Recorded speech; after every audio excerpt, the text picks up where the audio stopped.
Bonjour tout le monde et bienvenue à ce troisième salon du livre du Roussillon. Faites comme moi, enfilez vos plus belles pantoufles et installez-vous confortablement pour cette belle activité. Évidemment, le salon du livre n'aurait pu être aussi bien tricoté sans le soutien de nos partenaires engagés.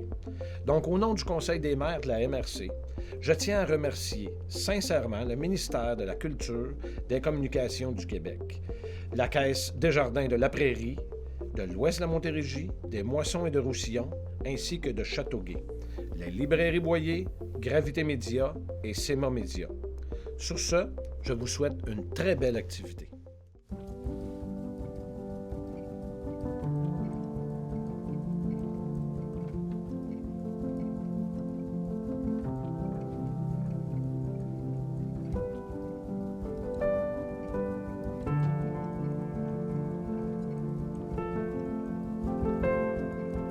Passionné d'histoire, Gaétan Bourdage est membre de la Société d'histoire de la Prairie de la Madeleine, la SHLM, depuis plus de 40 ans. Il en a assuré la présidence à 2 reprises, en plus d'avoir été membre actif du conseil d'administration durant de nombreuses années. Il est l'auteur de plusieurs dizaines d'articles sur l'histoire de la Prairie, auteur et co-auteur de 4 livres sur l'histoire locale et également auteur d'un livre sur le centenaire de la municipalité de Saint-Mathieu. M. Bourdage a étroitement collaboré à de nombreux événements liés à l'histoire. Expositions, généalogie, archives, publications pédagogiques, animations, théâtre de rue, balados-découvertes, fouilles archéologiques, visites guidées et conférences. Responsable du dossier du patrimoine bâti à la SHLM, il travaille ardemment à la sauvegarde et à la mise en valeur des bâtiments patrimoniaux situés sur le territoire de l'ancienne seigneurie de la Prairie. En 2015, Gaétan Bourdage a été décoré de la médaille du lieutenant-gouverneur pour son engagement de plus de 20 ans comme bénévole dans la communauté.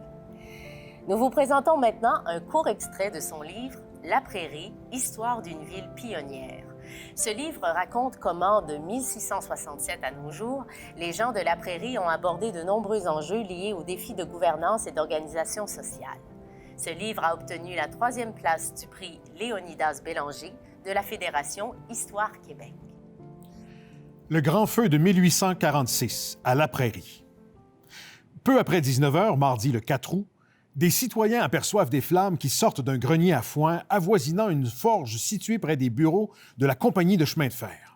Un vent fort qui soufflait du sud-ouest portait des tisons enflammés à grande distance et le feu se déclara bientôt à une maison de bois située au milieu du village. Faute d'entretien, les pompes à feu du village n'étaient pas en état de fonctionner. Seulement une vingtaine d'édifices échappèrent au désastre. Selon la Minerve, la pompe des casernes militaires n'a pas fonctionné parce que les soldats étaient ivres.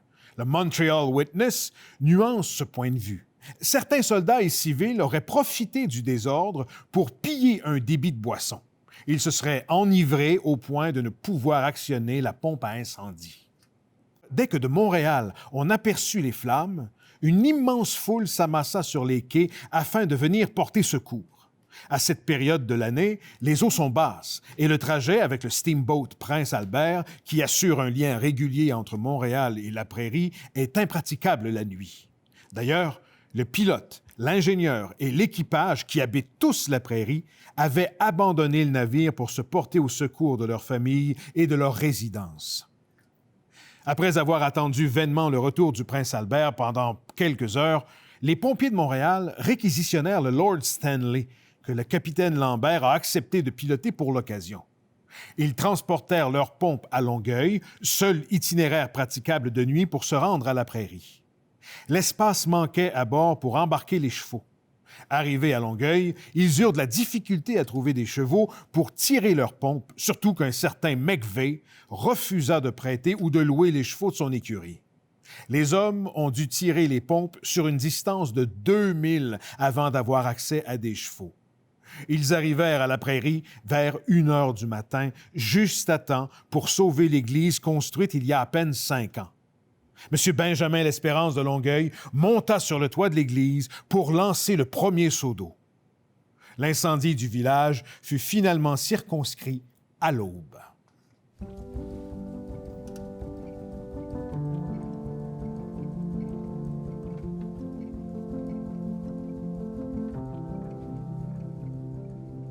Natif de l'Outaouais, Stéphane Tremblay enseigne l'histoire au Collège Charlemagne en Montérégie depuis 1991. Passionné d'histoire et de généalogie, il est devenu membre du conseil d'administration de la Société d'histoire de la Prairie de la Madeleine en 2008, où il a occupé les postes de secrétaire, de vice-président et de président. En 2012, il obtenait du Bureau québécois d'attestation de compétences en généalogie le titre de généalogiste de filiation agréé. Lors du congrès conjoint des fédérations de généalogie et d'histoire qui se tenait à Saguenay en mai 2013, M. Tremblay s'est mérité le prix Honorius Provo, remis à la personne s'étant distinguée le plus au Québec pour son implication bénévole au sein d'une société d'histoire. Entre 2014 et 2018, M. Tremblay a été administrateur, vice-président puis secrétaire de la Fédération québécoise des sociétés de généalogie et administrateur de la Fédération Histoire Québec entre 2016 et 2018. Nous vous présentons maintenant une brève incursion dans l'univers de l'auteur Stéphane Tremblay, dont nous lirons un court extrait de son livre « Les familles pionnières de la Seigneurie de la Prairie, tome 1 ». 1667 à 1687. Par ses recherches, l'auteur a isolé une vingtaine de familles qui s'installent dans la seigneurie de la Prairie dès sa fondation par les Jésuites en 1667 et qui sont encore présentes, par le patronyme, sur ce territoire de nos jours. Par cet ouvrage, l'amateur d'histoire en apprendra plus sur le rôle de plusieurs acteurs dans la création de la seigneurie de la Prairie entre 1667 et 1687, soit les Jésuites, le régiment de Carignan-Salière, les filles à marier, les filles du roi, les gens de métier et les coureurs des bois.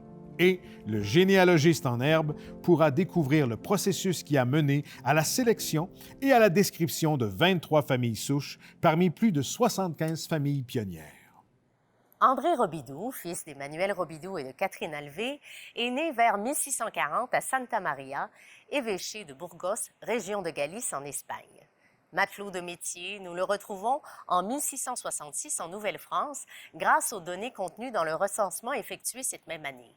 Il habite dans la basse ville de Québec, chez Eustache Lambert, l'ancien donné des Jésuites devenu marchand, en la qualité d'un des 6 domestiques engagés de ce dernier. L'année suivante, André Robidoux prend pour épouse une fille du roi, Jeanne Deneau ou de Notte, fille de feu Antoine Deneau et de Catherine le Duc. La cérémonie nuptiale a lieu à Québec le 7 juin 1667. Entre 1669 et 1678, son épouse et lui vont avoir 5 enfants, tous nés à la Prairie, sauf l'aîné qui naîtra à Québec. 2 garçons, Guillaume et Joseph, et 3 filles, Marie-Romaine, Marguerite et Jeanne-Marie. Vers 1670, André Robidoux arrive à la Prairie avec sa petite famille. Il occupe un emplacement au village, là où le fort sera érigé, concédé par les Jésuites. Mais il n'aura pas le temps de faire enregistrer cette concession qui sera vendue à Pierre Lefebvre le 4 décembre 1672. On retrouvera ainsi André Robidoux sur une partie du lot concédé à Jean Cailloux. Entre 1673 et 1677, les pères jésuites rachètent subitement les 6 lots sur la côte de la Tortue et offrent à Jean Cailloux le lot d'André Robidoux sur la rivière Saint-Jacques. Ce dernier sera compensé par la concession d'un lot sur la côte Saint-Lambert, au lieu-dit de Mouillepied. André Robidoux est inhumé à Montréal en 1678. Sa veuve, Jeanne Deneau, ne tardera pas à se remarier avec le premier bon parti qui se présentera. C'est ainsi qu'elle épousera Jacques Surprenant, dit Sans Souci. Par les enfants qu'elle aura avec Jacques Surprenant, Jeanne Deneau deviendra ainsi l'aïeule de 2 familles fondatrices de la Prairie.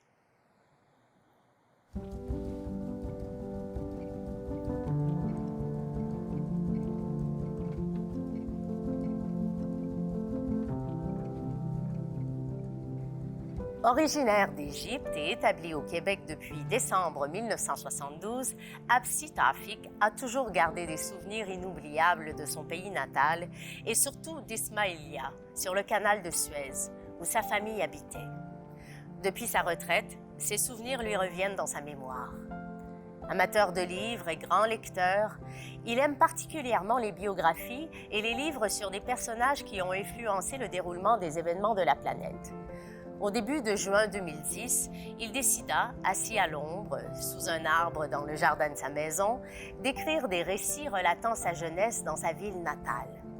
Son témoignage était surtout concentré sur la période de la guerre des 6 jours, juin de 1967, du côté égyptien, et les conséquences sur sa famille et l'Égypte. Plus il écrivait, plus ses souvenirs lui revenaient. Une sorte de thérapie, en fait, qu'il interrompit avec le déclenchement du printemps arabe en Tunisie, car il croyait au changement dans le monde arabe et il fallait tourner la page pour oublier ce passé douloureux. Il rangea donc ses 2 cahiers dans un tiroir de sa table de nuit. Mais en janvier 2017, il a dû constater que rien n'avait changé au Moyen-Orient.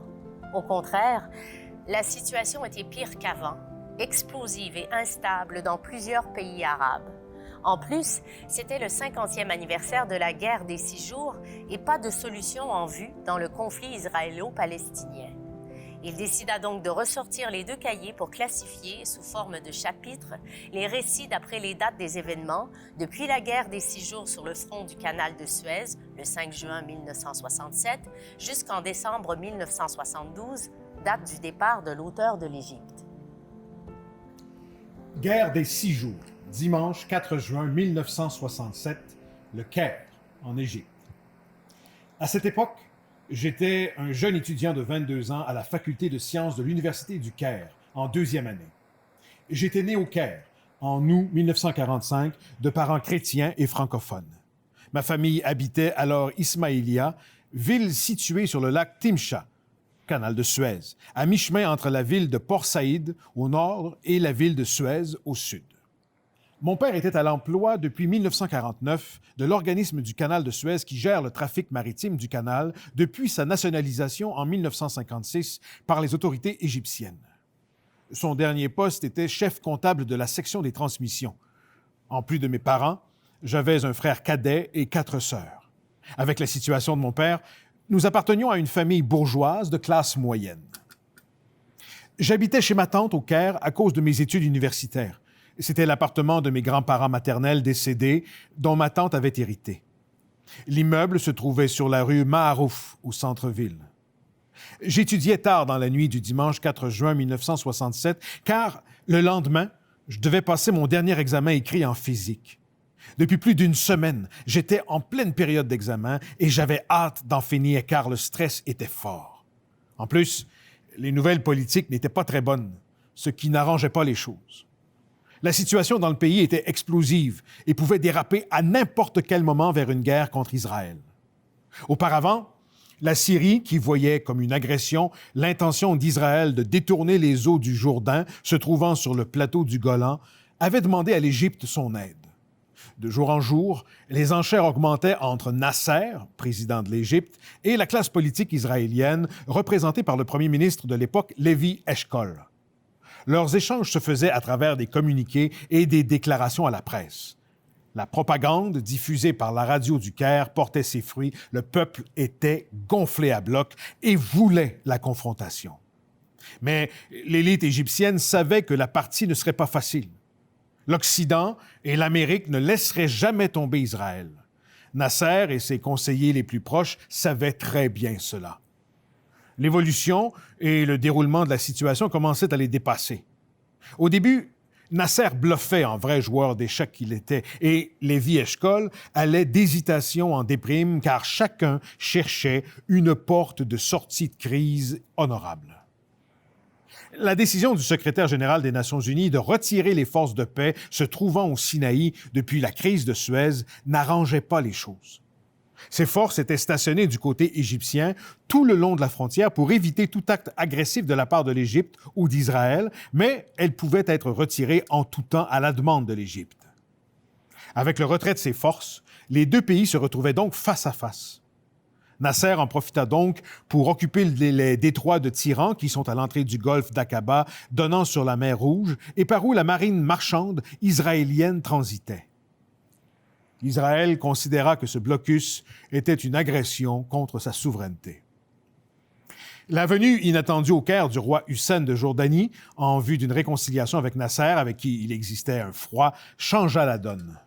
Le roi Hussein proposa de signer un pacte de défense commune, ce qui augmenta la pression sur Israël, maintenant entouré par 3 pays arabes limitrophes, Égypte, Jordanie et Syrie, qui voulaient en découdre. Elle ne pouvait plus tolérer pareille coalition qui mettait en danger son poids le plus vulnérable, la Cisjordanie, qui se trouvait tout près des villes importantes israéliennes et à portée de canon. Ce dimanche soir, je me remémorais toute cette situation et sentais que la guerre était inévitable. Je saisissais tout cela car j'aimais beaucoup lire.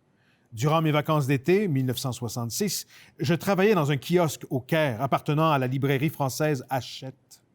Ce kiosque se trouvait dans un grand hôtel donnant sur le Nil. Je profitais donc de l'air conditionné pour lire des revues et des livres, tout en attendant les clients. Le monde, à ce moment, était en effervescence avec la guerre du Vietnam et le monde occidental ne voulait pas ouvrir d'autres fronts de conflit et surtout au Moyen-Orient. Durant l'hiver, pour me détendre, je fréquentais la bibliothèque du consulat français où je pouvais lire toutes sortes de publications. J'appris par une revue d'aviation qu'Israël avait acheté de la France des avions Mirage et avait reproduit pour l'entraînement dans les déserts du Negev des maquettes grandeur nature des aérodromes militaires égyptiens. Donc, la junte militaire en Israël était confiante de l'emporter. Nasser, de son côté, mettait son prestige de leader du monde arabe en jeu en rivalité avec l'Arabie saoudite. Il avait trop parlé, maintenant il fallait agir.